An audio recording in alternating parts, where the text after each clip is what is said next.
I gave my daughter a brand new car at her party as a birthday surprise. But when the party was winding down, I went out to the patio and saw her mother-in-law at the wheel, and her husband teaching his mother how to drive. Then my daughter got up from the table right at that moment and did nothing. Absolutely nothing. She just stood there, watching, as if I didn't exist, as if my sacrifice was worth nothing. That was 3 hours ago. I can still feel the cold of that moment running down my back. I can still see Carol's smile, James's mother, my son-in-law sitting in the driver's seat. I can still hear her laugh, a sharp, irritating laugh that pierced me like a knife. My name is Helen. I am 69 years old, and I just realized something I should have understood a long time ago. To my own daughter, I am nothing more than a resource, a wallet with legs, an old woman who is still useful for something, paying bills, gifting cars, keeping quiet. But they had no idea I had everything ready. The party started at 6 in the evening, 40 people in Catherine's backyard. My daughter. Pink balloons hanging from the trees, tables decorated with cream-colored tablecloths, soft jazz music coming out of the speakers. Everything seemed perfect. Everything seemed normal. I arrived at 5:30. I was wearing a subtle olive green dress, the one I always use for family events. Nobody greeted me at the door. Nobody asked me if I needed help carrying my bag. I went in alone. I sat alone. I waited alone. Catherine was busy tending to the guests. James, her husband, was talking to her cousins near the barbecue grill. Carol, her mother-in-law, was sitting in the center of the main table, as if she were the hostess, as if it were her house, as if it were her party. I watched everything from my corner. I've always been good at watching, quiet, but attentive. For years, I learned to keep silent, not to bother, not to ask for space. I learned that my place was on the side, that my value was in what I could give, not in what I could do. 30 minutes passed before Catherine approached me. She had a glass of white wine in her hand. She gave me a quick kiss on the cheek. She asked me if I was comfortable. I said yes. She smiled. An automatic, empty smile, the kind you give out of obligation. Then she went back to the others. James didn't even look at me. At 7, when everyone was sitting down to eat the roast beef and mashed potatoes, I got up and asked for the floor. The noise decreased. The conversation stopped. Everyone turned to look at me. I felt the weight of 40 pairs of eyes on me. I took a deep breath. I took the keys out of my bag. The car keys, a new car, brand new, silver color. That cost me $22,000. $22,000 that I saved for 3 years. $22,000 that came out of my Social Security and pension, from my occasional jobs, from my sleepless nights, wondering if one day my daughter would look at me again as she used to. I walked toward Catherine. I handed her the keys. Her eyes widened in surprise. Everyone applauded. There were shouts of excitement. Someone said, "What a generous mother." Another said, "Catherine, you are so lucky." She took the keys. She hugged me. A short, cold, calculated hug. Then she turned to James and showed him the keys. He smiled. That smile that has always given me the chills.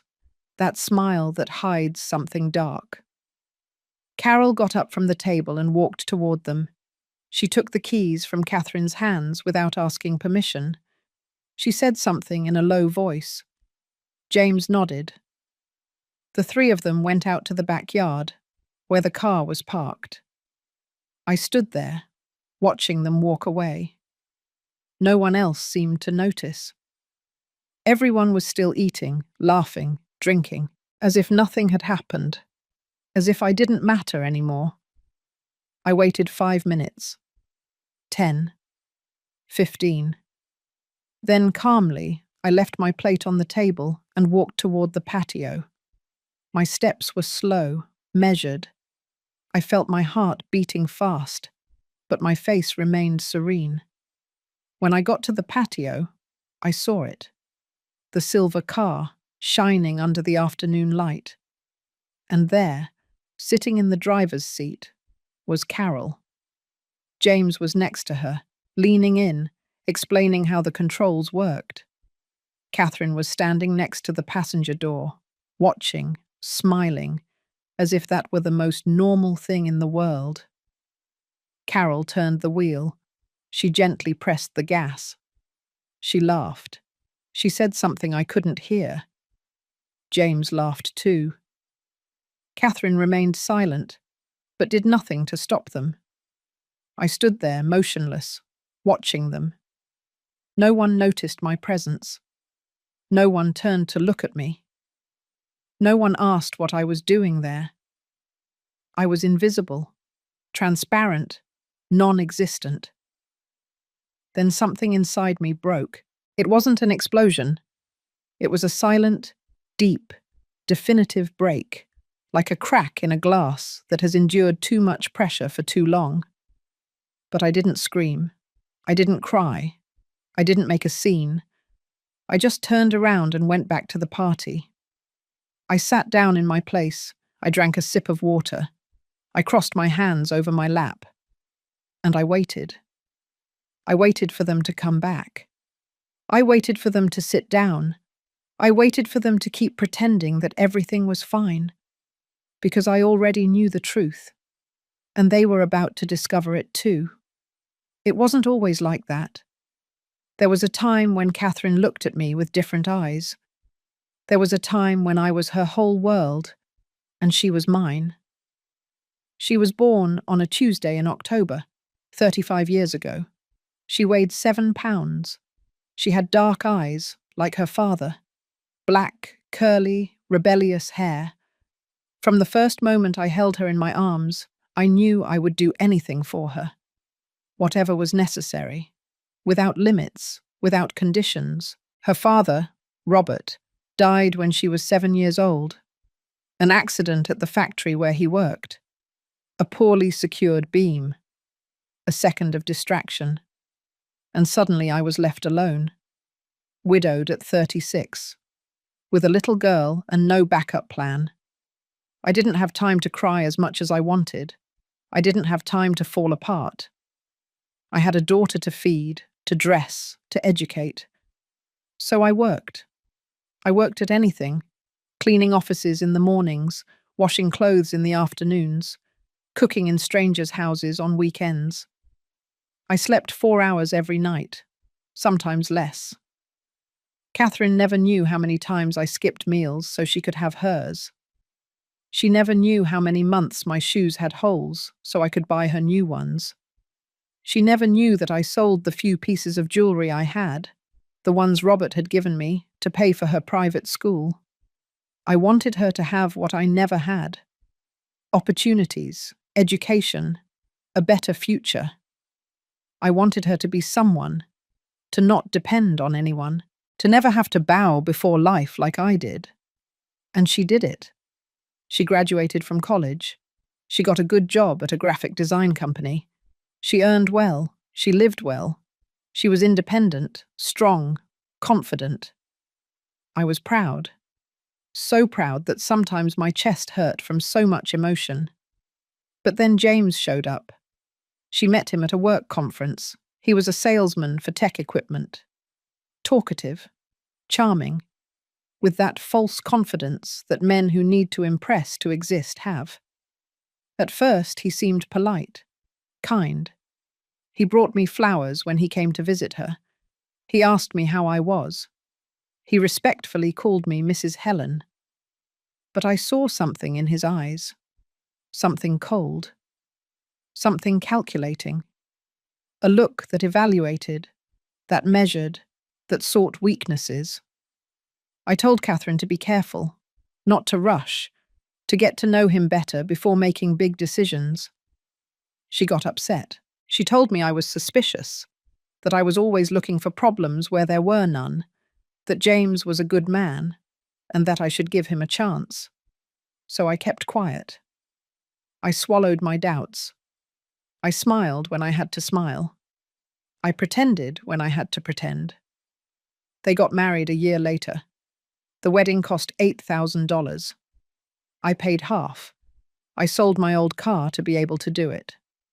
Catherine didn't ask where I got the money. She just accepted it. As if it were my obligation, as if it were natural. After the wedding, everything changed. Slowly but constantly, like a silent disease that advances without you noticing. The calls became less frequent, the visits sporadic. The Sunday dinners, which used to be sacred, were cancelled with vague excuses. "We have plans, Mum." "We're busy, Mum." "Another day, Mum." James always had a reason, a work commitment, a family reunion on his side, a last-minute trip. And Catherine followed him. She always followed him. Then I met Carol, James's mother, a 66-year-old woman, mahogany-dyed hair, long nails painted dark red, expensive clothes that screamed money they didn't have. She spoke loudly, laughed louder, and treated Catherine as if she were her assistant. The first time I saw her, we were at a restaurant celebrating Catherine's birthday. Carol arrived late. She sat down without apologizing and started complaining about everything. The food was cold. The service was slow. The table was poorly located. Catherine apologized for things that weren't her fault. James laughed as if everything were a joke. I tried to start a conversation. I asked Carol about her family, about her job. She looked at me with contempt. She answered with one-word responses. Then she turned to Catherine and started talking to her as if I weren't there. That night, driving home, I felt a weight in my stomach, a feeling of danger, of threat, like when an animal senses that something bad is about to happen. The months passed. Things got worse. Catherine stopped asking me how I was. She stopped being interested in my life. When we talked, it was always about her problems, her needs, her money. Because yes, she started asking for money. At first they were small amounts, $100 here, $200 there. "It's just a loan, Mum. I'll pay you back next month." She never paid it back. Then the amounts increased. $500 for a car repair, $1,000 for a credit card debt, $2,000 for an alleged legal problem of James's that I never fully understood. I paid. I always paid. Because she was my daughter. Because I thought that if I helped her, she would once again be the girl who hugged me before bed, the teenager who asked me for advice, the young woman who told me I was her hero. But she never came back. At some point, I stopped being her mother. I became her bank, her solution, her emergency resource. And now, sitting at this party, seeing her mother-in-law drive the car I gave her, I painfully understand that I lost my daughter a long time ago. The question is, when exactly did she stop loving me? Was it gradual or was there a specific moment? Was it my fault for giving her too much? Or was it their fault for teaching her to take without thanking? I don't know. And maybe it doesn't matter anymore. What matters now is what I'm going to do about it. 3 months before the party, I found something I shouldn't have seen. It was a Saturday morning. Catherine had asked me to go to her house to pick up some old clothes boxes she was supposedly going to donate. She said she would be out all day, that the boxes were in the guest room, and that I should just take what I needed. I arrived early. I rang the doorbell. No one answered. I used the key she had given me years ago, the one I never knew if I should keep or return. I went inside. The house was silent, empty, cold. I went straight to the guest room. The boxes were there, stacked against the wall. But when I tried to move them, One of them tipped over. The contents spilled onto the floor. Clothes, shoes, papers, lots of papers. I knelt down to pick them up. I didn't want to leave a mess. I didn't want Catherine to think I had been nosing around. But then I saw something. A manila envelope. Open. With my name written on the top. My heart started beating faster. I took out the documents. They were copies of the deed to my house, the house where I lived, the one Robert and I bought 30 years ago, the house that was the only thing that really belonged to me. The deeds were marked, underlined, with handwritten notes in the margin. I recognized James' handwriting. Estimated value, $95,000, no mortgage, in the name of Helen Miller. There were more papers, bank account statements, mine. I didn't understand how they got them. There were red circles around the amounts. My savings, my monthly Social Security check. All registered, all calculated. And then I saw something worse. A printed conversation. Messages between James and Carol, dated 2 weeks earlier. James. The old woman has more than we thought. The house is worth almost $100,000, and she still has savings. Carol. Then we have to speed things up. Catherine has to convince her to put the house in her name. For security. Tell her that. James. I already tried. She resists. She says she wants to maintain her independence. Carol. Well, insist. Or find another way. We can't wait for her to die. We need that money now. The words stuck in my chest like glass shards. I read the message once, twice, 3 times. It hurt more and more. I kept reading. There were more messages, many more. Catherine. My mum asked why we need so much money lately. James. Tell her anything. Say it's for investing. Say it's for our future. Whatever. Catherine. I feel bad lying to her. Carol. Don't be stupid. She lived her life. Now it's your turn. That money should be yours anyway. Catherine. You're right. It's just that sometimes... James. Sometimes what? Don't tell me you're having second thoughts. Catherine. No. I just think we should be more careful. I don't want her to suspect. I couldn't breathe. My hands were shaking. The paper wrinkled between my fingers. I felt nauseous. I felt anger. I felt such a deep emptiness that I thought it would swallow me whole. My daughter. My own daughter. She knew what they were doing. She didn't just know. She participated. She accepted. She justified. I sat on the floor, right there, surrounded by papers and lies. I didn't cry. The tears didn't come. It was as if my body had forgotten how to do it. I just stayed there, looking at the wall, trying to process what I had just discovered. How long had they been planning this? Months? Years? Was every loan they had asked me for part of the plan? Every cancelled visit? Every ignored call? I thought of all the times Catherine had told me she loved me.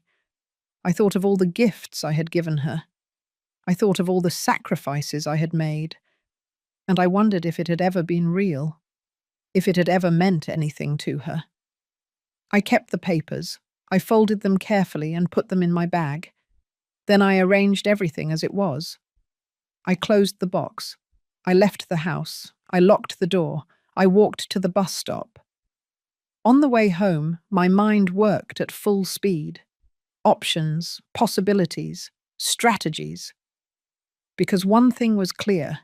I couldn't confront them. Not yet. If I did it now, if I told them I knew the truth, they would find another way to deceive me. They would be more careful, more discreet. No, I needed time. I needed to think. I needed a plan. That night, at my house, alone in the dark, I took out the papers and read them again, this time, calmly, with coldness. as if they were documents about a stranger, as if they didn't speak of my life, of my family, of my broken heart. And then something changed inside me. It wasn't a moment of clarity. It was something darker, deeper, a decision that forms in the parts of you that you never knew existed. If they saw me as a source of money, then I would give them what they expected. I would continue to be the generous mother, the naive old woman, the easy woman to manipulate. But while they played their game, I would play mine. And when the time came, when I had all the pieces in place, I would teach them something they had clearly forgotten. That underestimating a silent woman is the most dangerous mistake anyone can make. I called Denise that same night, my only true friend, the only person I could still trust. I told her, I need your help. And I need you not to ask questions yet. She answered without hesitation. Tell me what you need. And that's how it all started. The plan, the revenge, the justice, or maybe simply my liberation. Denise came to my house the next day. She brought coffee and a cinnamon roll, as if it were a normal visit. But when I closed the door and showed her the papers, her face changed. I saw her turn pale. I saw her clench her jaw. I saw her turn from an understanding friend to a fierce ally in a matter of seconds. Son of a gun, she said. And she didn't apologize for the language. I didn't ask her to, either. We sat at the kitchen table.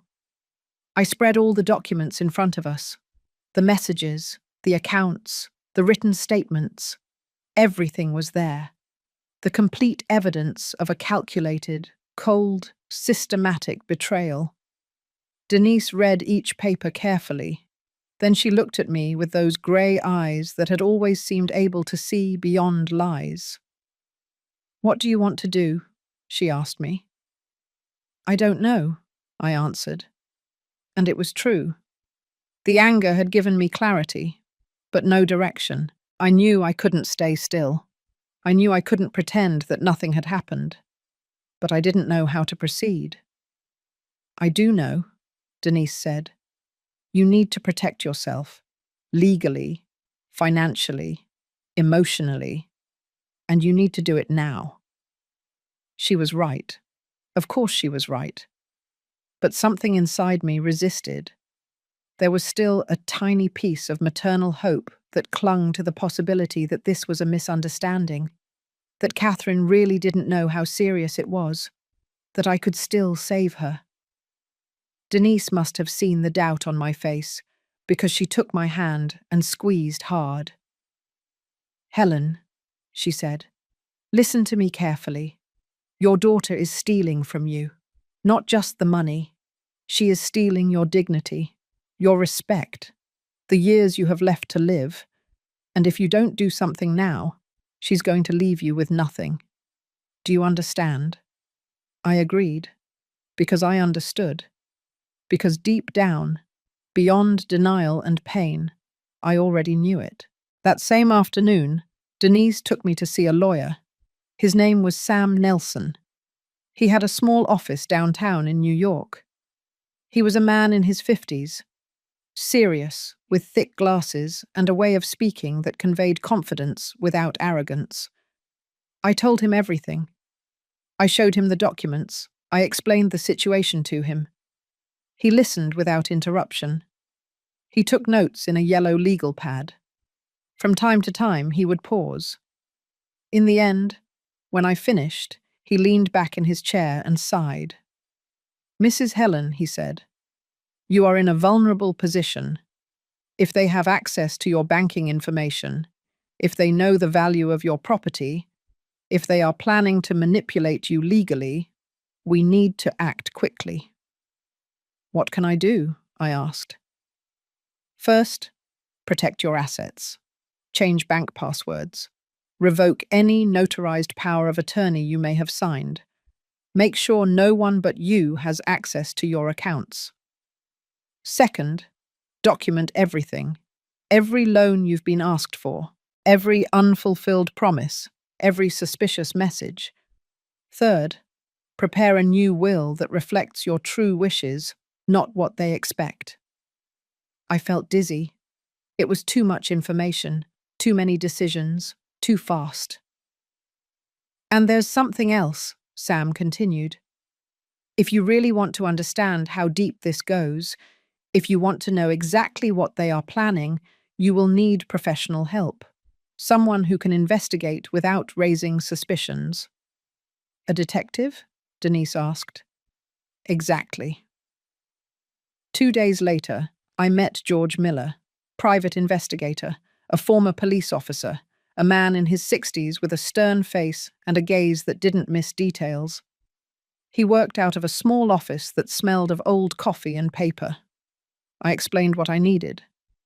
I wanted to know everything about James, his finances, his debts, his business. I wanted to know if Carol was involved in other scams. I wanted to know if Catherine was truly an accomplice or just a manipulated victim. George accepted the case. He charged me $1,500 up front. He said he would have results in 3 weeks. Meanwhile, I had to keep acting normal. I had to see Catherine, talk to her, pretend that nothing had changed. I had to smile when she called. I had to accept her excuses when she cancelled plans. I had to keep being the naive mother they thought I was. It was the most difficult performance of my life. Catherine called me a few days later. She needed money again. $800 to repair the refrigerator. I said yes. I transferred the money without asking questions. She thanked me briefly and hung up. I wrote down the transaction in a notebook. Date, amount, purpose, everything logged. I changed all my passwords. I opened a new account at a different bank. I transferred half of my savings there. I left enough in the old account so they wouldn't suspect, but not enough for them to do real damage. I visited a notary. I updated my will. In the previous version, Catherine inherited everything. In the new one, she would only inherit a fraction. The rest would go to charitable organizations, to senior centers, to organizations that helped older women abandoned by their families. The notary asked me if I was sure. I told him I had never been more sure of anything in my life. 3 weeks later, George called me to his office. He brought a thick, brown folder, full of papers, photographs, screenshots. He sat across from me. He opened the folder, and he started talking. James had debts, lots of debts, maxed out credit cards, unpaid personal loans. He had even borrowed money from loan sharks. He owed more than $40,000 in total. Carol was worse. She had a history of minor scams. She had been sued twice by tenants she had tried to wrongfully withhold security deposits from. She had worked on pyramid schemes. She had restraining orders from 1/2 of her other children's partners. And Catherine. Catherine knew everything. The messages between her and James were clear. She knew about the debts. She knew that the plan was to use my money to pay them. She knew they were lying to me, and she had decided that she was fine with it, that I had lived enough, that my money was more useful in their hands than in mine. George showed me photographs of the 3 of them meeting in coffee shops, in restaurants, planning. There were audio recordings of phone conversations where they spoke of me as if I were a problem to be solved, an obstacle, a nuisance. "I'm sorry," George said. "I know that's not what you expected to hear." But he was wrong. It was exactly what I expected to hear. Because deep down, I already knew it. I just needed confirmation. I just needed proof. "Is this enough to legally protect me?" I asked. "More than enough," he replied. I paid the rest of his fee. I took the folder. I left that office with something I hadn't felt in months. Control. That night, alone at home, I opened the folder again. I looked at the photos of my daughter. My beautiful daughter. The girl I had carried in my arms, the teenager I had consoled during her first heartbreak, the woman I had applauded on her graduation day. And I didn't feel anything, just a cold void where love once was. I closed the folder, I kept it in a safe place, and I started planning Catherine's birthday party. The party that would change everything. The party where they would finally stop underestimating me. The car was an idea Denise had. We were sitting in my living room one Tuesday afternoon, reviewing options. I wanted something forceful, something that would make it clear who they really were. But I didn't know how to do it without seeming vengeful, without seeming cruel, without seeming like the villain in my own story. You need to give them exactly what they expect, Denise said. You need to be the generous mother one last time. So generous that they can't resist. So generous that they trust completely. And then, I asked, then you take everything away from them all at once, in front of witnesses, so they can't deny it, so everyone can see who they really are. I thought about her words for days. Give them what they expect. Be generous. Too generous. So generous that they would drop their guard completely. And then it hit me. Catherine's birthday was in 2 months. She would be 36. She had always wanted a new car. She mentioned it constantly. She complained that hers was old, noisy, unreliable. What better gift than a car? What better bait? I went to 3 different dealerships. I looked at models. I asked for prices. I did the math. I finally chose one. Silver color, 4 doors, brand new, $22,000. It was almost all the liquid savings I had left. But it didn't matter. Because it wasn't really a gift. It was an investment. The most important investment of my life. I signed the papers. I paid in cash. The salesman looked at me with surprise. Few women my age bought cars like that. So quickly. So determined. I told him it was for my daughter. That I wanted to surprise her. He smiled and congratulated me on being such a good mother. If he had known the truth, he probably wouldn't have smiled. The car would be ready in a week. In the meantime, I had to organize the party. And here came the tricky part. I had to do it in a way that seemed natural. I couldn't be the one organizing everything. That would raise suspicions. I had to make Catherine believe it was her idea. I called her on a Sunday afternoon. I told her I felt bad for not having seen her much lately, that I wanted to do something special for her birthday. Something big. Something memorable. You don't have to do anything, Mum, she said. But her voice sounded interested, curious. I know I don't have to, I said, but I want to. Let me organize a party at your house. Invite whoever you want. I'll take care of everything.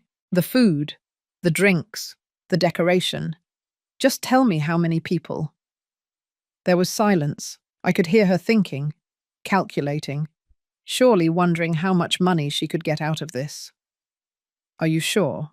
She finally asked. Completely sure. Well, if you insist, it would be about 40 people. Is that okay? Perfect. Let's hang up. I smiled. The hook was set. For the next few weeks, I became the perfect mother. I called Catherine every other day to ask about the party. What food did she want? What music? What kind of decoration? She gave her opinions. I wrote them all down. It made her feel important, listened to, loved. I hired a catering service. I chose the most expensive menu: shrimp cocktail, barbecue ribs, gourmet salads, imported desserts. $1,200 just for food. I hired a DJ. $300 for 4 hours. I bought decorations, balloons, streamers, table centerpieces, lights, another $200. In total, the party cost me almost $3,000. Added to the car, It was $25,000, virtually all my liquid assets. But every dollar spent brought me closer to my goal, and the goal had no price. Sam, the lawyer, helped me with the legal part. We prepared documents, certificates, proofs, everything I would need for the final moment. We kept it in a black folder that I kept with me all the time. George installed discreet cameras in Catherine's house, small, almost invisible, strategically placed in the garden, on the patio, in the living room. Catherine wouldn't notice them. No one would notice them. But they would record everything. "Are you sure you want to do this?" George asked me when the installation was finished. "I have never been more sure of anything," I replied. Denise helped me rehearse. Yes, rehearse, as if it were a play. We practiced what I would say, how I would say it, the tone of voice, the body posture. It had to be perfect, calm, controlled. No tears, no screams, no emotions that could be used against me. "You have to be ice," Denise said. "No matter what they say, no matter how they react, you are ice." I practiced in front of the mirror, over and over, until my face showed nothing, until my voice didn't tremble, until I could say the most painful words with the same tranquility with which I ordered coffee. 3 days before the party, Catherine called me. She sounded excited, almost euphoric. "Mum, you have no idea how much I appreciate everything you're doing. Truly. I know I haven't always been the best daughter, but I want you to know that I love you very much." The words pierced me like knives, because she sounded sincere. Because for a second, just a second, I wanted to believe her. I wanted to believe that maybe there was a possibility that everything was a misunderstanding, that we could still fix this. But then I remembered the messages, the secret meetings, the conversations where they called me the old woman, where they talked about my death as if it were a convenient solution. "I love you too, honey," I said. And it wasn't entirely a lie, because I still loved the girl she had been. I still loved the memory of who she could have been. I just no longer loved the woman she had become. The day before the party, I went to pick up the car. It shone under the sun. Perfect. New, expensive. The salesman handed me the keys with a smile. "Your daughter is very lucky," he said. "Yes," I replied. "She is." I drove the car to a parking lot near Catherine's house. I left it there, covered with a tarp. No one would see it until the exact moment, until I decided it was time. That night I couldn't sleep. I stayed awake looking at the ceiling, reviewing the plan over and over. Every step, every detail, every possible reaction. Denise had told me I could still stop, that I could still cancel everything, that I could still forgive. But I didn't want to forgive anymore. Forgiveness was for those who regretted. And they didn't regret. They only regretted not being faster, more efficient, more discreet. I got out of bed. I looked in the mirror. I saw a 69-year-old woman, wrinkles around the eyes, grey hair, tired hands. But I also saw something else. I saw determination. I saw strength. I saw someone who had nothing to lose. "Tomorrow," I said to myself out loud. "Tomorrow, everything changes." And so it was. The day arrived with a clear sky. No clouds, no rain, as if the universe had decided that nothing would interfere with what was about to happen. I woke up at 6 in the morning, not because of the alarm, but because my body could no longer pretend to be asleep. I had spent the whole night in that state between wakefulness and sleep, where thoughts mix with nightmares and you don't know what is real. I showered. I dressed carefully. The olive green dress, the one I always used for family events, the same one I had worn for dozens of birthdays, graduations, celebrations. I wanted everything to seem normal. I wanted no one to suspect that this time it was different. I put on light makeup, a little powder, a touch of coral lipstick. Nothing exaggerated. Just enough not to look sick. Not to generate unnecessary questions. At 9, Denise came to my house. She brought coffee and a long, silent hug that said more than 1,000 words. "Are you ready?" she asked. "No," I answered honestly, "but I'm going to do it anyway."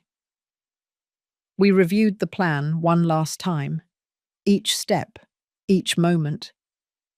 Denise would be at the party, but as a normal guest. My accomplice could not be obvious. I couldn't raise suspicions. Her job was to observe, record discreetly with her phone from different angles, and be ready to intervene only if something went terribly wrong. George would be outside, in his car, monitoring the hidden cameras, recording everything, making sure we had evidence of every second, every word, every reaction. Sam would be available by phone, with all the legal documents ready, prepared to act if necessary. At 4 in the afternoon, I drove to the parking lot where I had left the car. I uncovered it. It was still shining. Perfect. Immaculate. The most expensive trap I had ever set in my life. I drove it toward Catherine's house. I arrived at 5:30, half an hour before the party officially began. I parked the car on the street, far from the house, still partially covered. No one would see it until I wanted them to. I walked to the entrance. I rang the doorbell. Catherine opened the door. She was wearing a cream-colored dress. She looked beautiful, radiant, happy. She hugged me. A brief, superficial hug, but enough for any observer to think we were a normal mother and daughter. "Mum, thanks for coming early. Can you help me with a few things?" "Of course." I entered the house. The smell of freshly prepared food filled the air. The catering had arrived early. Everything was ready in the kitchen. Covered trays, stacked plates, sparkling glasses. James was in the backyard, arranging the tables. He saw me and nodded his head. Not even a verbal greeting. Just that minimal gesture, as if I were part of the furniture. As if my presence was so insignificant that it didn't deserve words. Carol arrived 15 minutes later. She came in without knocking. She greeted Catherine with effusiveness. She hugged her. She gave her a gift wrapped in gold paper. Large, arrogant, surely empty inside like her. She looked at me carefully. She didn't say hello. She didn't ask how I was. She just assessed me with those cold, calculating eyes and moved on. I took a deep breath. Ice. I had to be ice. The guests began to arrive at 6. Catherine's cousins, co-workers, neighbours, friends I hadn't seen in years. They all brought gifts. They all smiled. They all acted as if this were a genuine celebration and not the setting for an execution. I sat in my assigned place. A corner of the main table. Not in the centre. Not near Catherine. On the edge. Where the elderly are placed when they no longer matter, but still have to be present out of obligation. Denise arrived at 6:12. She looked at me from afar. An almost imperceptible gesture. Everything is ready. Everything is working. The cameras are recording. The food was served at 6:30. Shrimp, meat, salads, everything exactly as I had requested. The guests ate. They laughed. They talked. The music played in the background. Everything was perfect on the surface. Everything was rotten underneath. At 7, when everyone was seated, eating, relaxed, I got up. I felt all eyes turn to me. I felt the weight of 40 pairs of eyes waiting, wondering what the old woman would say, what sentimental speech the selfless mother would give. I breathed deeply. I took the keys out of my bag. The car keys. Shiny. New. With the silver keychain that had the brand logo engraved on it. I walked toward Catherine. Slowly, each step measured, each movement calculated. The silence deepened, the music seemed to drop in volume. Or maybe it was just my perception. Maybe the whole world had stopped to witness this moment.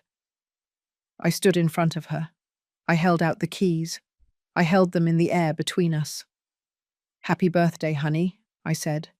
My voice sounded calm, controlled, without emotion. "I hope this gift serves you well." Catherine opened her eyes. She looked at the keys. Then she looked at me. Confusion, surprise, disbelief. "Mum, what is this?" "A car. Brand new, silver color. It's parked outside. It's yours." The silence broke. Applause, shouts of surprise. Someone said, "What an incredible mother." Another said, "Catherine, you are so lucky." Catherine took the keys. Her hands were shaking. She hugged me. This time the hug was longer, tighter, almost desperate. "Thank you, Mum. I don't know what to say. It's too much." "Nothing is too much for you," I replied. The words came out mechanical, rehearsed, perfect. James approached. He took the keys from Catherine's hands. He examined them. He smiled. That smile, that damn smile that had always given me the chills. "Let's go see it," he said. It was not a suggestion. It was an order. Catherine sat down. Carol got up from her chair. The three of them walked toward the door, outside, toward the car. I stood there, watching them walk away, feeling how everyone else returned to their conversations, to their food, to their indifference. I waited 5 minutes, 10, 15. No one noticed that they had taken too long. No one asked what they were doing. Everyone was busy enjoying the food I had paid for, the party I had organized, the generosity I had shown. Then I got up. I left my napkin on the table. I walked toward the backyard, slowly. No rush, as if I were just going to get some fresh air. But I knew exactly what I was going to find. Because I had planned it. Because I had anticipated it. Because I knew these people better than they knew themselves. I reached the patio, and there it was. The scene I had imagined hundreds of times. The scene I had waited for, with a mix of horror and anticipation. Carol was sitting at the wheel of the car. James was leaning toward her, showing her the controls, pointing at the dashboard, explaining how the sound system worked. Catherine was standing next to her, watching, smiling, as if this were the most natural thing in the world, as if the car were theirs, as if I didn't exist, as if my sacrifice meant nothing. I stood there, motionless, watching them. The hidden cameras were recording. Denise's phone was recording. Every second was recorded. Every word. Every gesture. Every betrayal. Carol turned the wheel. She laughed. That sharp laugh. Unbearable. James laughed too. Catherine remained silent, but she did nothing to stop them. She didn't say, "Wait, this car is for me from my mother."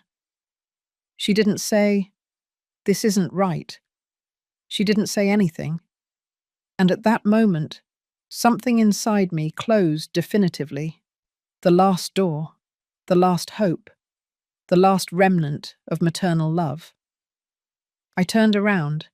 I went back to the party. I sat down in my place. I took a sip of water. I crossed my hands over my lap.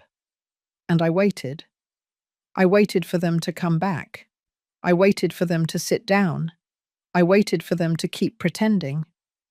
because now came the final part, the part they had been waiting for without knowing it, the part where they would finally see who I really was. They came back 20 minutes later, the three of them.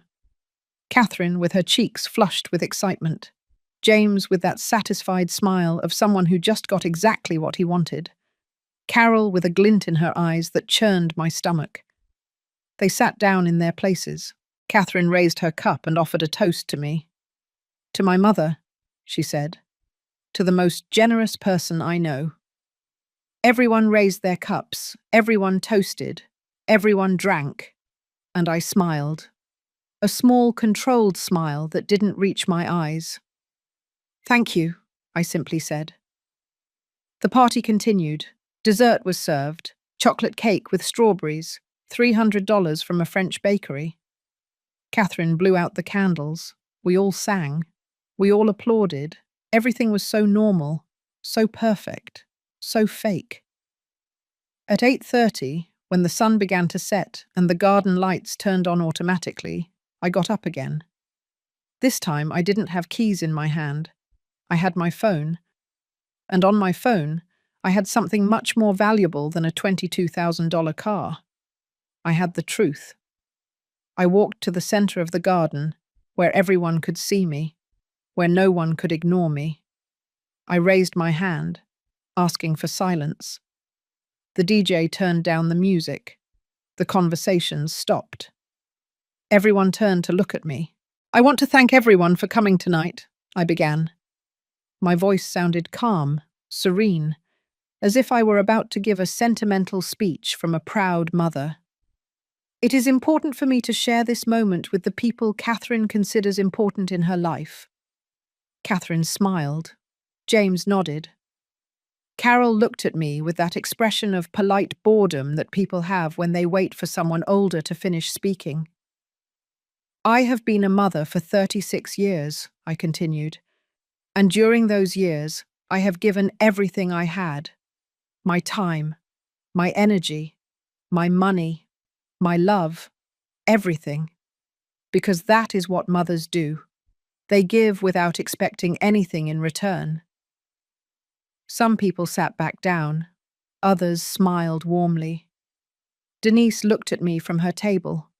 Her eyes said, "Go ahead. I'm here. You are not alone."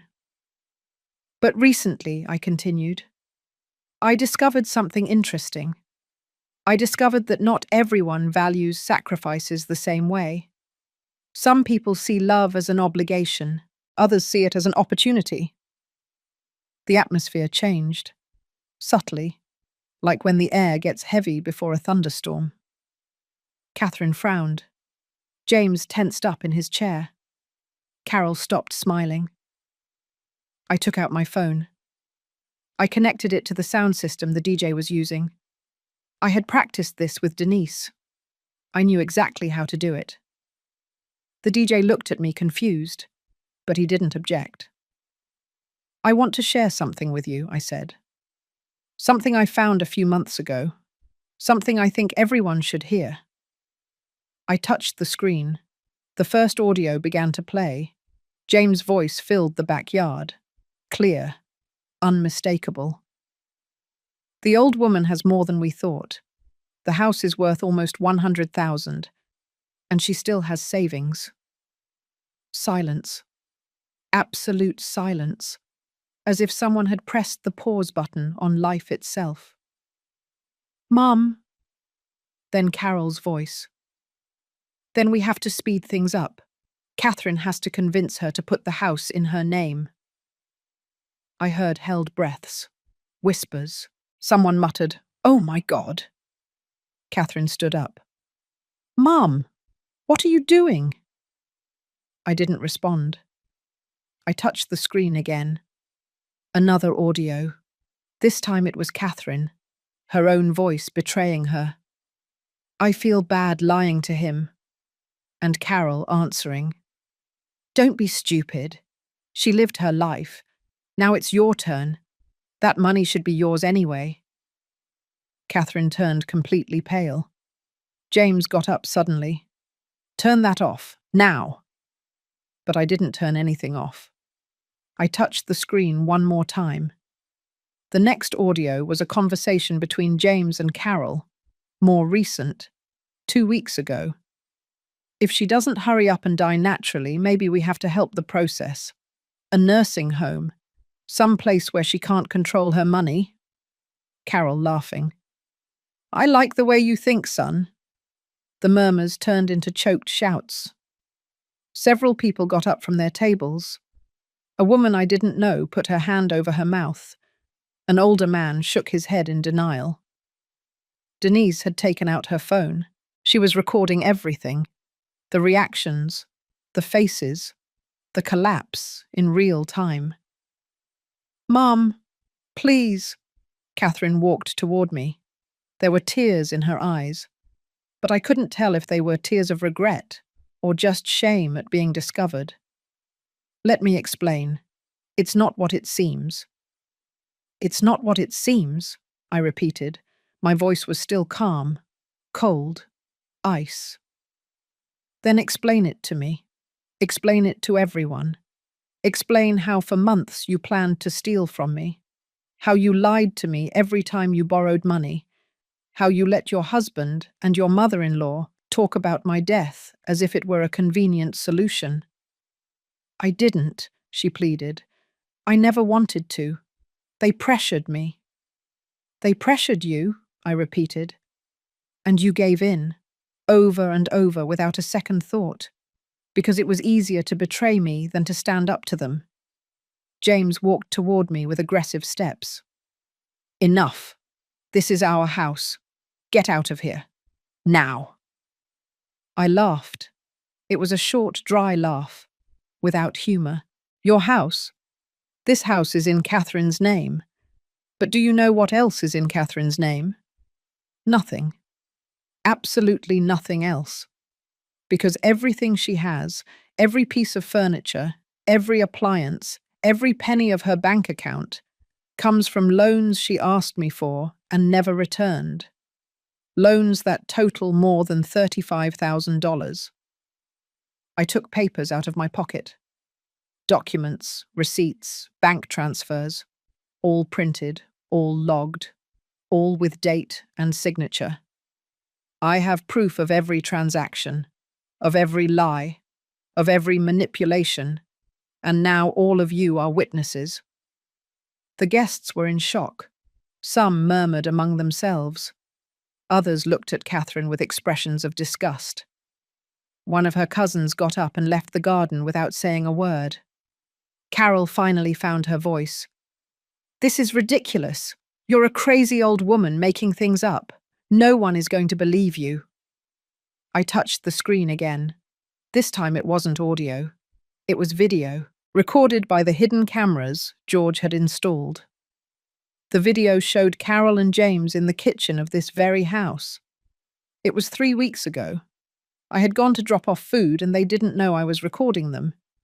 In the video, Carol said, "When that old woman gets too much in the way, we send her to a nursing home and sell her house. Problem solved." James replied, "Catherine has to sign the legal papers first. Without that, we can't do anything." Carol smiled. I almost convinced her. It's just a matter of time. The video stopped. The silence that followed was so dense it could be cut with a knife. Carol tried to speak. That was taken out of context. Context? I interrupted her. What context makes planning to evict someone from their home acceptable? More people got up. More people left. The party was disintegrating before my eyes, and I was still standing. Firm. Unbreakable. Catherine slumped into her chair. She was crying openly now. "I'm sorry. I'm so sorry. I don't know what I was thinking. Please, Mom. Please." I looked at my daughter, the girl I had carried in my arms, the teenager I had comforted, the woman who had betrayed every principle I tried to teach her, and I didn't feel anything, just emptiness. "Your apologies mean nothing," I said, "because you don't regret what you did. You only regret being discovered. James tried to grab my phone. Give me that. You have no right. I stepped back. Denise stepped between us. Other guests also approached, forming a protective barrier. George had entered the garden, tall, imposing, ready to intervene if necessary. Don't touch me, I said firmly. Don't you dare. The garden was practically empty now. There were only about 10 people left, those closest to Catherine, those who wanted to see how this ended. But this doesn't end here, I finally said.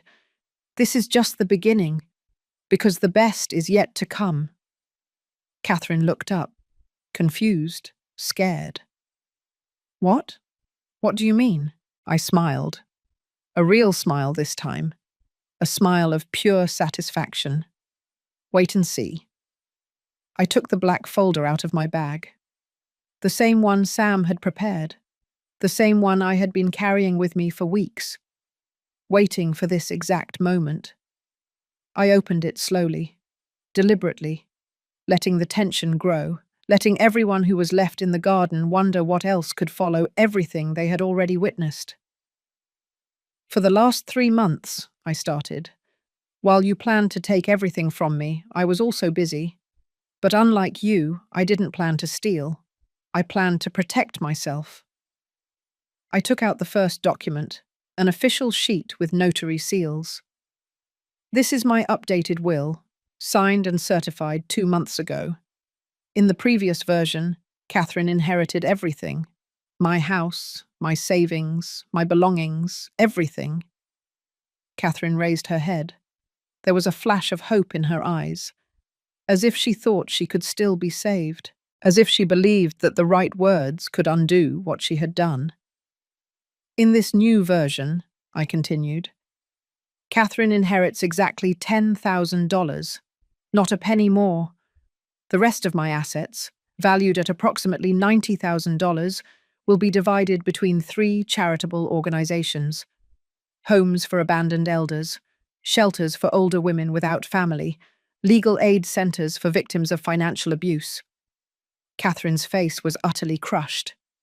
James swore under his breath. Carol got up so fast that her chair fell backward. You can't do that, she shouted. That's your daughter's inheritance. It's her right. No, I replied calmly. Glacial. It's my money. I decided what to do with it. And I decided it would be more useful helping people who genuinely need it. People who were betrayed by their own families. People like me. I got another document. This one was thicker, with more seals, more official. This is the deed to my house. As you can see, it is still completely in my name. No mortgages, no liens, without any kind of legal power given to anyone. I looked directly at Catherine. 2 months ago, you asked me to sign a power of attorney. You said it was just for precaution, so you could help me if I ever got sick. Do you remember? Catherine didn't answer. She just stared at the floor. I signed that document, I continued. But what you didn't know is that immediately afterward I went to my lawyer and formally revoked it. The power of attorney you think you have is worthless. It is a piece of paper without legal value. James approached. His face was red with anger. Damn old woman. You fooled us. No, I corrected him. I protected myself. There is a difference. You tried to fool me. I was just smarter. I pulled out more papers, bank account statements. I also closed my main account, the one you knew about, the one Catherine used as a reference when she needed to know how much money I had available to borrow from me. Catherine's eyes widened in horror. What? I opened a new account at a different bank. I transferred all my funds there 10 weeks ago. The old account has exactly $500, enough to keep it active, but nothing more. So all the money you thought I had is still mine, completely out of reach, completely protected. Carol was furious. She trembled with rage. You planned all this. You set us up. Yes, I admitted without remorse. Exactly. Because you underestimated me. You thought I was just a stupid, weak old woman. You thought you could manipulate me without consequences. You were wrong. I took out another document. This one hurt me more than all the previous ones, because it was the most definitive, the most irreversible. This is a car sale agreement for the car I just gave away. The silence was absolute. What? What do you mean? Catherine asked in a trembling voice. The car was never truly yours. I bought it under the name of a leasing company. I registered it under a special contract that allows me to recover it at any time within the first 72 hours. It is completely legal. My lawyer verified it. I looked at my watch. It's been 3 hours since I gave you the keys, which means I still have 69 hours to exercise my right of recovery. Catherine was speechless. No, you can't. You thought. You thought it was a genuine gift, and it would have been, if you had shown even a minimum of respect, if you had kept your mother-in-law from sitting at the wheel as if it were hers, if you had said something, anything. I took out my phone again. I called a number I already had dialed. Mr. Johnson, this is Helen Miller. Yes, please proceed with the vehicle recovery. Send the tow truck to this address. Right now. I hung up. Catherine stood up, shaking. Mum, no, please. The car. I need it. My old car is about to break down. Please. You should have thought about that before, I answered without emotion. Denise approached me. She touched my shoulder gently. Are you okay? She whispered. I nodded. I was fine. I was free. I took the last document out of the folder. This one was a letter, handwritten, from me. Written during one of those nights of insomnia, where I processed all the pain they had caused me. This is for you, Catherine, I said, holding out the paper. Read it when you are alone, when all these people have left, when James and Carol are no longer here, telling you what to think or what to feel. Catherine took the letter with trembling hands. What is it? It's my farewell, I replied. It's everything you needed to hear but never dared to ask. It's the complete truth. No filters, no pretense. I turned to leave. Denise followed me. George was already waiting for us at the door. Where are you going? Catherine asked desperately. Are you just leaving? Like that? I stopped. I turned to look at her one last time. Yes, I simply said. I'm leaving, because I have nothing to do here anymore, because you stopped being my daughter the day you decided that my money was worth more than my dignity. But I am your family. No, I interrupted her. Family isn't about blood. It's about loyalty, respect, genuine love. You are not my family. You stopped being that a long time ago. James took a step toward me. If you leave now, don't come back. Don't expect Catherine to take you in when you're old and sick and need help. I laughed. A real laugh. Liberating. You think I'm afraid of getting old alone? I'm already alone. I've been alone since you came into our lives. The difference is that now I accept it. And I prefer it. I prefer honest loneliness 1,000 times over the company of vipers. Carol spat on the ground, a vulgar gesture. Desperate. You are a bitter woman, a bitter old woman who is going to die without anyone loving her. Maybe, I answered, but I will die with dignity, with a clear conscience, knowing that I owe nothing to anyone, knowing that I did not allow them to turn me into a victim. Can you say the same? I did not wait for an answer. I left the garden. I left the house. I heard Catherine calling me. I heard whispers. I heard screams. But I did not stop. On the street, the tow truck was already arriving. The driver got out and greeted me. I showed him the papers. He got in and began to prepare the equipment to take the car. Catherine ran out of the house. "No, please, don't take the car." But it was already too late. The car was hooked, elevated, carried away. And with it, the last illusion that something could be saved between us left. I got into Denise's car. George got into his own vehicle behind us. As we drove away, I looked in the rearview mirror. I saw Catherine on her knees on the street. I saw James yelling. I saw Carol gesticulating furiously. But I didn't care anymore. They were no longer my problem. They were no longer my responsibility. They were just strangers I once thought I knew. Denise drove in silence for the first 20 minutes. I looked out the window. The streets passed. The city lights began to come on. The sky gradually darkened, as if the universe were closing one chapter and preparing another. I did not cry. I thought I would cry. I had imagined this moment so many times, and in every version, I ended up broken, sobbing, destroyed by the pain of losing my daughter.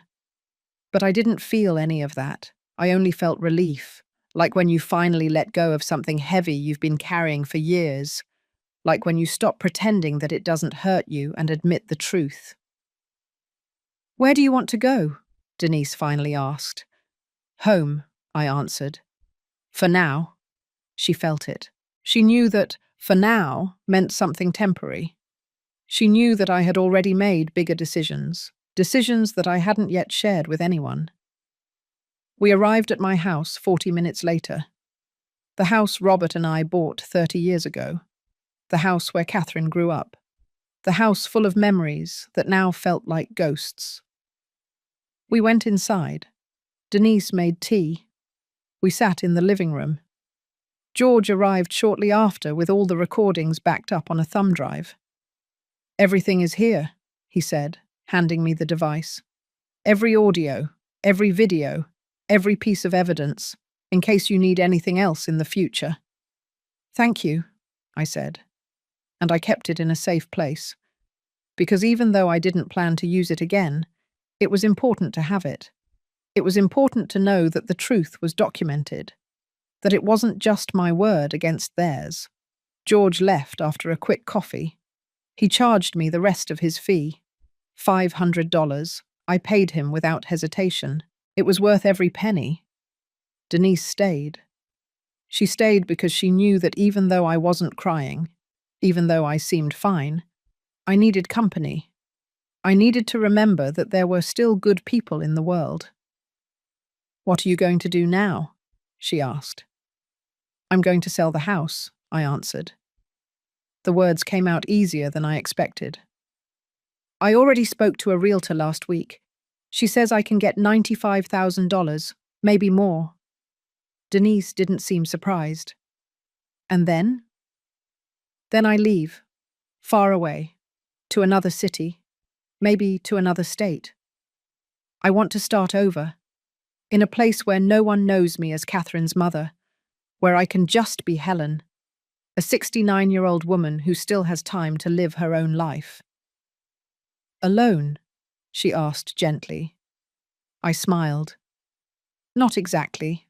I thought maybe you wanted to come with me. If you wanted to. No pressure. But it would be nice to have company. Good company. From someone who truly values me." Denise didn't answer immediately. She took a sip of tea. She looked out the window. Then she looked at me with those grey eyes that always saw the truth. "Yes," she finally said. "Yes, I will go with you. Because you are more family to me than my own sister. Because you deserve to be happy. Because we still have good years ahead of us." That night, after Denise left, I sat alone in my room. I opened the drawer of my nightstand. I took out an old photograph. Catherine was 5 years old. We were at the park. She was laughing. I was carrying her. We were happy. I looked at that photograph for a long time. I remembered that girl, that version of my daughter that still existed somewhere in the past. And I allowed myself to feel sad. Not for the woman she became, but for the girl I lost along the way. Then I put the photograph away. I left it in the drawer. Because some memories are important to keep, but not to look at every day. My phone rang at midnight. It was Catherine. I let it ring. She called 5 more times. I let all the calls go to voicemail. The next morning, I listened to the messages. Her voice was broken, desperate. "Mum, please. I need to talk to you. I need to explain. It wasn't how you think. James manipulated me. His mother pressured me. I didn't want to hurt you. Please give me a chance. Just one." I deleted the messages. All of them. Because I had already heard enough lies. Because I had already given enough chances. Because I knew that if I answered, if I opened that door, even a crack, I would fall back into the same cycle. And I was no longer that woman. I was no longer the mother who gave everything without expecting anything. I was no longer the silent victim who accepted scraps of affection. I was Helen Miller, 69 years old, widowed, betrayed mother. But above all, a free woman. The following weeks were a whirlwind of activity. The house sold in 3 weeks for $98,000, $3,000 more than expected. I distributed the furniture to charitable organizations. I donated clothes, books, objects that I no longer needed. Objects that only took up space and carried memories. Sam handled all the legal paperwork. He made sure that Catherine could not claim anything, that everything was protected, that my will was irrevocable. Denise sold her apartment. She had modest savings. Together we had enough to buy something small somewhere else, something cozy, something ours. We chose a coastal town, small, quiet, where the sea was visible from the windows and the air smelled of salt and freedom. The day we left, Catherine showed up at my door. She had lost weight. She had dark circles under her eyes. She looked tired, defeated. "Mum," she said, "please, don't leave like this. Give me a chance to fix it." I looked at her. I really looked at her, looking for a trace of the daughter I loved, looking for sincerity, genuine regret. But I only saw fear. Fear of losing access to money. Fear of being alone with the consequences of her actions. Selfish fear, not true love. "Did you read my letter?" I asked. She answered, "Yes, and?" "And I understand why you're angry, but we all make mistakes. We all deserve a second chance." "I gave you hundreds of chances," I replied. "Every time you lied to me and I believed you. Every time you borrowed money from me knowing you wouldn't return it. Every time you cancelled plans with me. Those were chances, and you wasted them all." "But you are my mother." "I was your mother," I corrected her. Past tense. Because being a mother isn't just giving birth. It's being present. It's protecting. It's loving unconditionally. I did all that. You didn't. You chose James and Carol over me. Over and over. That was your choice. Now live with it. "So you just abandoned me? After all this?" "No," I said calmly. "You abandoned me first.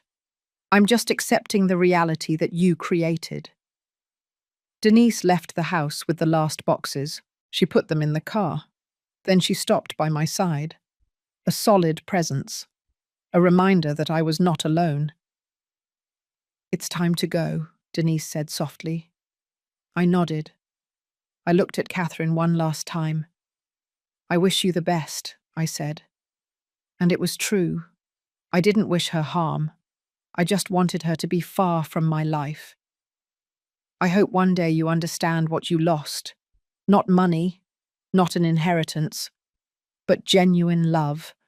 That's what you really lost, and that can't be recovered with empty apologies. I got in the car. Denise started the engine. As we drove away, I saw Catherine in the rearview mirror, standing on the sidewalk, alone, watching me leave. And I didn't feel guilt. I didn't feel remorse. I just felt peace. 5 months later, Denise and I lived in our little house by the sea. We woke up to the sound of the waves. We had coffee on the deck. We walked on the beach every afternoon. I made new friends, women my age with similar stories, women who had also been betrayed, abandoned, underestimated, but who had chosen to get up, move on, live. Catherine tried to contact me several more times, messages, letters, even a package with old photographs, as if that could change anything. I didn't answer any of them, because there was nothing else to say, because some doors, once closed, must remain that way. One afternoon, sitting on the deck watching the sunset, Denise asked me, "Do you ever regret it?" I thought about the question. I really thought about it. "No," I finally answered. "I don't regret it, because for the first time in decades, I am free. Free of expectations, free of manipulations, free of loving people who didn't love me back." And what comes next? I smiled. Now I live. I just live. For me, by myself, as I should have done a long time ago. That night, I wrote in my journal something I hadn't done since I was young. I wrote about everything that had happened, about the pain, about the betrayal, about the liberation. And I ended with a sentence that summarized everything I had learned. My name is no longer hers. My story is just beginning. I closed the journal. I looked at the dark sea, and for the first time in years, I felt complete. Not as a mother, not as a victim, not as a woman who existed to serve others, but as Helen. Just Helen. And that was more than enough.